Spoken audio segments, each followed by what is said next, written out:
In the quiet hush of dawn, as the first golden rays of sunlight touched the temple's rooftops and the mist still clung to the ancient trees, a young disciple approached his master with a heart full of questions.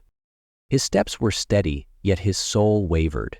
He had spent years under the guidance of his teacher, learning the ways of wisdom and discipline, and yet a lingering doubt gnawed at him, a feeling that he was not truly progressing, that something vital still eluded him. With a deep breath, he bowed respectfully and spoke. "Master," he said, his voice tinged with quiet urgency, "I have studied diligently, I have followed your teachings, but I do not feel that I am truly improving. How can I grow? How can I become a better person?" The old master, his face serene as a still lake, did not answer immediately. Instead, he gazed at his disciple with eyes full of understanding, eyes that had seen many seekers walk this path before. Then, without a word, he rose from his seat, took up his simple bamboo staff, and gestured toward the winding trail that led down the mountain. "If you seek the answer," he said at last, his voice calm yet filled with quiet mystery, "walk with me." The disciple hesitated only for a moment, then nodded and followed. The air was crisp, carrying the scent of earth and pine, and the morning birds called to one another in the distance. With each step, the disciple felt a strange sense of anticipation, as if this journey would reveal something far greater than he had expected. The path leading down the mountain was steep and uneven, lined with jagged stones and tangled roots that seemed to reach out like unseen hands. The disciple followed his master carefully, his sandals pressing against the damp earth, his breath steady yet curious. At first, the descent felt easy, but as they ventured further, the road became more treacherous. Loose rocks threatened to slip beneath his feet, and the morning mist, still lingering in the air, made it difficult to see too far ahead. The disciple found himself stumbling more than once, catching himself just in time to avoid falling. His master, however, moved with a quiet grace, as if the obstacles did not exist at all. He never hesitated, never faltered, only continued forward, his bamboo staff tapping lightly against the ground. After a while, the disciple spoke. "Master," he said, brushing dust from his robe, "this path is much harder to walk than I expected." The old man smiled but did not turn back. "Did you think the road to wisdom would be smooth?" The disciple fell silent, pondering those words. He had always imagined that growth came through study, through quiet meditation, through absorbing knowledge like water into dry earth. But this journey, this struggle to keep his footing, to navigate the unseen dangers of the path, felt like a lesson in itself. As they continued, the disciple began to notice something. The more he focused, the more he adjusted his steps, the easier it became to move forward. He still stumbled, but he no longer feared falling. He still encountered obstacles, but he started to see them not as hindrances, but as part of the journey itself. The master finally stopped at a bend in the road, looking down at the valley below where a bustling village lay in the distance. "Come," he said gently, "we have further to go." And with that, they continued down the mountain, the disciple now walking with a newfound awareness, though he still did not yet understand where this path would lead him. As they reached the foot of the mountain, the quiet whispers of nature gave way to a vibrant, chaotic symphony.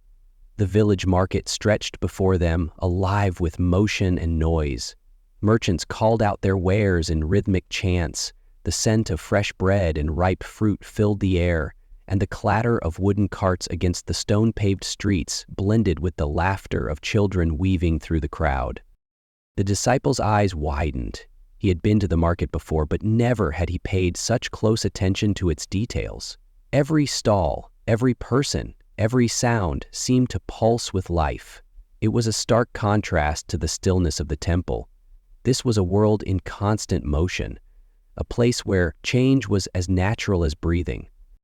The master walked ahead, undisturbed by the crowd, moving as effortlessly through the chaos as he had along the rugged mountain path. The disciple, on the other hand, found himself dodging people, stepping aside to avoid carts, and nearly colliding with a boy carrying a basket of oranges. He struggled to keep up. "Master," he called, slightly breathless, Why have we come here? This place is so noisy, so restless." The old man turned slightly and smiled. "And yet, life is no different. Do you think wisdom is found only in silence? Growth does not happen in stillness alone. It happens in movement, in change, in the midst of life itself." The disciple let those words sink in as he looked around. Everywhere, people were bargaining, crafting, selling, learning, failing, and trying again. Life was unfolding in every direction, in 1,000 different ways. And perhaps, he thought, there was wisdom in that too. As they moved through the bustling market, the master suddenly stopped in front of a modest workshop. The air was thick with the earthy scent of wet clay, and in the center of the shop a potter sat hunched over a spinning wheel, his hands expertly shaping a lump of raw clay into a delicate vase. The disciple watched in fascination. The potter's fingers moved with precision and care, guiding the clay as it spun, molding it with patience. What was once a shapeless mass was slowly taking form, inch by inch, curve by curve. The master turned to his disciple and asked, "What do you see?" "I see a craftsman," the disciple answered, "turning simple clay into something beautiful." The master nodded but said nothing. Instead, he stepped closer, watching as the potter pressed lightly on one side of the vase, making its walls thinner, then smoothed out an imperfection with a single touch. Every movement seemed intentional, neither rushed nor forced. The disciple couldn't help but ask, how does he do it? How does he take something so formless and turn it into art? The potter, overhearing the question, smiled without pausing his work. "Clay must remain soft and willing to change," he said. "If it is too dry, it will crack and resist my hands. If it is too wet, it will collapse under its own weight. The key is balance. Just enough firmness to hold shape, but enough flexibility to be molded." The words lingered in the air. The disciple felt a strange sense of recognition, though he couldn't yet grasp why. The master only smiled and said, "Let us stay and watch a little longer." The disciple stood mesmerized, his eyes fixed on the potter's hands as they moved with effortless grace. He watched how the potter adjusted his pressure, sometimes firm, sometimes gentle, shaping the clay with complete mastery. A question burned in his mind. Turning to the potter, he asked, "How did you learn to do this? How do your hands know exactly how to shape the clay?" The potter chuckled, wiping a bit of wet clay from his fingers. "Years of practice," he replied. "At first, my hands were clumsy. I pressed too hard and crushed the clay, or too soft and it lost its shape. But over time, I learned. I failed many times, but each mistake taught me something new." The disciple furrowed his brows. But what if the clay doesn't cooperate? What if it refuses to take shape? The potter smiled knowingly. It is not the clay that refuses, it is the potter who has not yet learned how to work with it. If the clay is too dry, I must soften it. If it collapses, I must be patient and start again. The clay does not resist change, it only waits for the right hands to guide it. The disciple felt a spark of understanding. He glanced at his master, who was watching him with a quiet smile. "So," the disciple murmured, more to himself than anyone else, "to shape something, one must first learn how to work with it. With patience, with understanding." The master nodded approvingly but said nothing. The lesson was only just beginning. The potter lifted a fresh lump of clay and placed it on the spinning wheel. As it turned, he dipped his hands in water and began molding it once more. "You see," he said, his voice calm and steady, "clay must remain soft and willing to change. If it becomes too dry, it hardens, and no matter how skilled my hands are, I cannot shape it into anything beautiful." He pressed lightly on the clay, shaping it into a simple bowl. Then, with a slight flick of his fingers, he altered its form, turning it into a slender vase. "But if the clay is too weak, it will collapse under its own weight," he continued, letting the spinning motion distort the shape until it crumbled inward. "Balance is everything." The disciple watched intently, his mind racing with thoughts. He had always believed that strength came from being firm, unyielding. But here, before his eyes, was a truth he had never considered. True strength came not from rigidity, but from adaptability. The potter looked at him and said, "A person is not so different from clay. If you are too stubborn, refusing to change, you will never grow. But if you have no direction, if you simply let life shape you without any will of your own, you will never become anything meaningful. The words struck deep. The disciple glanced at his master, who nodded approvingly. To learn, to grow, to become something greater, the master finally spoke, one must be like clay, firm enough to hold form, but soft enough to be shaped. The disciple remained silent, absorbing the lesson. Something within him was beginning to shift. As the disciple stood deep in thought, a sudden crash startled him. He turned just in time to see a freshly made pot slip from the potter's hands, shattering into countless fragments on the ground. A hush fell over the small workshop. For a moment, the disciple expected the potter to look distraught, to sigh in frustration. But instead, the old craftsman simply chuckled and knelt down, picking up a piece of the broken pottery. He turned it in his hands, examining its edges with quiet amusement. "Even the most carefully shaped pot can break," he said, tossing the shard aside. "But does that mean I should stop making them?" The disciple hesitated. "But all your work, all your effort, it's gone in an instant." The potter smiled. "Gone? No, the clay still exists. I can gather it, soften it with water, and shape it into something new, perhaps even something better than before." The disciple bent down and touched the broken pieces, feeling their rough edges beneath his fingertips. He had always feared failure, feared making mistakes, feared losing what he had worked so hard to build. But here was a man who saw failure not as an end, but as a beginning. The master spoke, his voice as steady as the earth beneath them.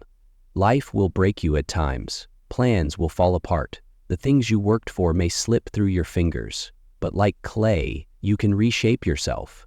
As long as you remain willing to change, nothing is ever truly lost." The disciple looked at the shattered pot once more, and for the first time he did not see ruin. He saw possibility. Moved by everything he had seen and heard, the disciple turned to the potter with newfound eagerness. "May I try?" he asked, his voice filled with curiosity. The potter chuckled and gestured toward a lump of fresh clay. "Go ahead," he said. "Shape it into whatever you wish." The disciple sat down at the wheel, feeling the cool, damp earth beneath his fingers. He pressed his hands against the spinning clay, trying to imitate the potter's smooth, confident movements. But almost immediately, the clay wobbled.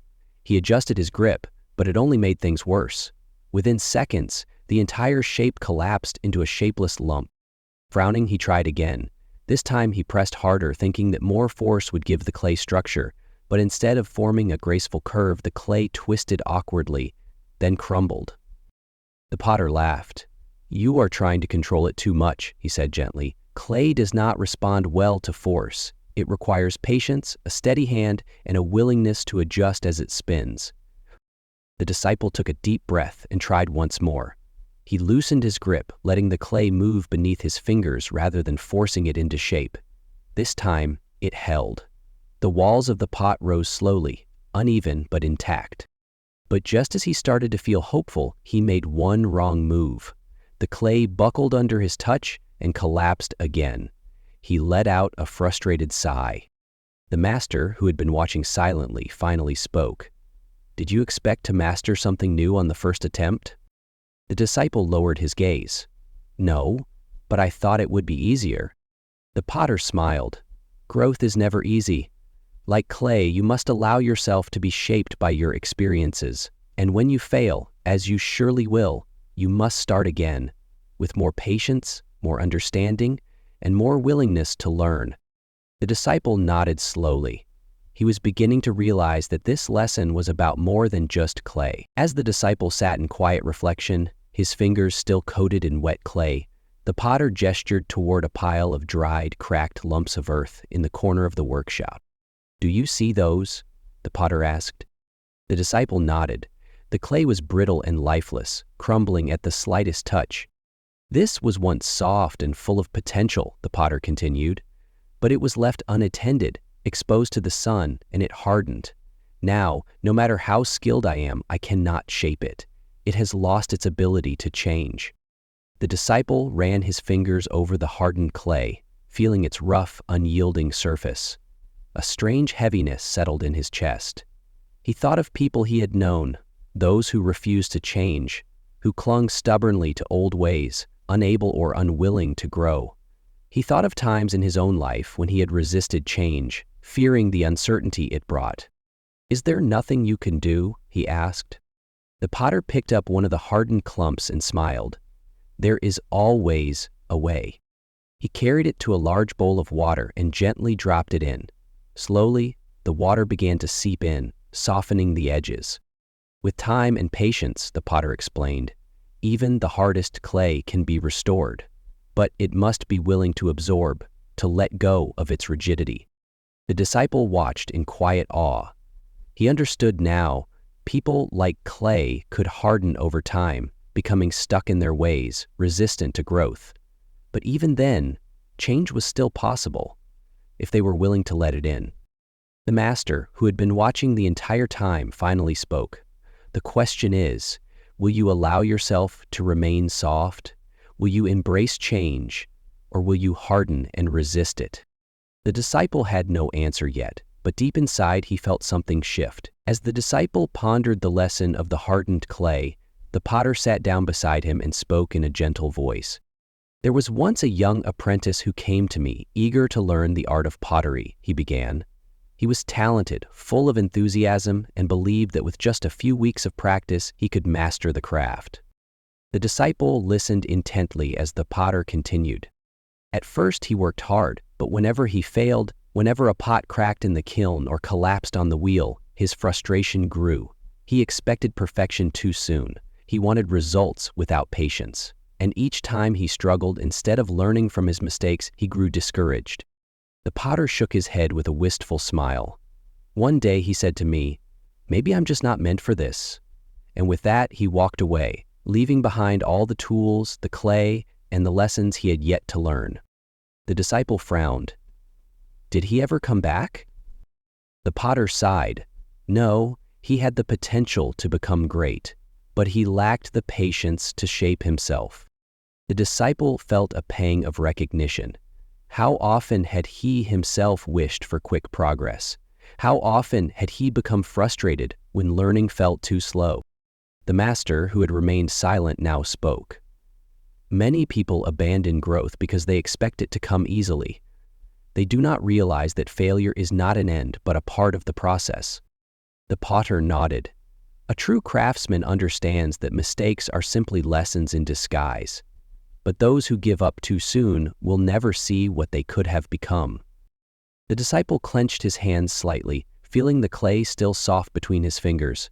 He did not want to be like the apprentice who walked away. He wanted to learn, to grow, to keep shaping himself, no matter how many times he failed. The disciple sat in silence, reflecting on the potter's story.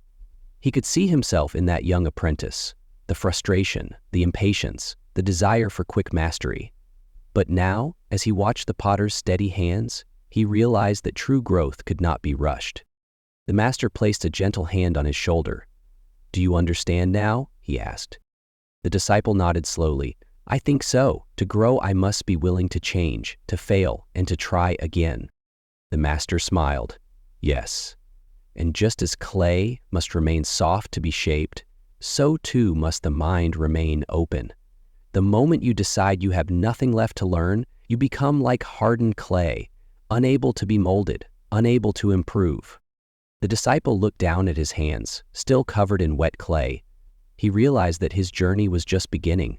He had come seeking wisdom, hoping for an easy answer. But wisdom, like pottery, was something that had to be shaped over time. As they stood to leave, the potter called out to him, "Remember, young one, a pot is only as strong as the patience of the hands that shape it." The disciple bowed in gratitude. "Thank you. I will not forget." The master led him out of the workshop and back into the bustling market, where life continued to flow like a river, always moving, always changing. As they left the marketplace, the disciple's mind was still filled with the lessons he had learned. He glanced around and began to see everything differently. The shouts of merchants, the laughter of children, the rhythm of footsteps on the stone paths. It was all in motion, constantly changing, just like the clay in the potter's hands. As they walked, the master stopped beside a great, ancient tree, standing tall at the edge of the road. Its branches stretched toward the sky, twisting and bending in different directions, some gnarled and weathered, others fresh with new leaves. "Look at this tree," the master said. "It has stood here for many years, enduring storms, winds, and changes in the seasons. Yet, it still grows." The disciple studied the tree and nodded. "It grows because it adapts." "Exactly," the master said. "Its branches bend instead of breaking. Its roots dig deeper when the ground becomes dry. It does not resist change, it moves with it." The disciple exhaled, feeling a deep sense of understanding settle within him. Life was not about remaining rigid, nor about controlling every outcome. It was about learning, adjusting, and allowing oneself to be shaped by experiences, just as the potter shaped the clay, just as the tree grew toward the light. For the first time, he felt truly ready to embrace whatever changes lay ahead.